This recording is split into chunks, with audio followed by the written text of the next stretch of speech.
Pernahkah kamu mendengar hujan berlian? Di planet Neptunus dan Uranus, fenomena ini benar-benar terjadi. Di kedua planet ini, tekanan yang sangat tinggi dapat mengubah metana menjadi berlian. Di kedalaman atmosfer, tekanan bisa mencapai jutaan kali lipat tekanan di bumi. Metana terurai menjadi karbon dan hidrogen.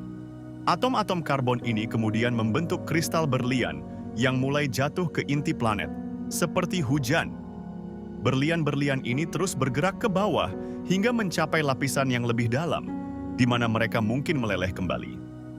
Hujan berlian di Neptunus dan Uranus adalah salah satu fenomena paling menakjubkan di tata surya kita.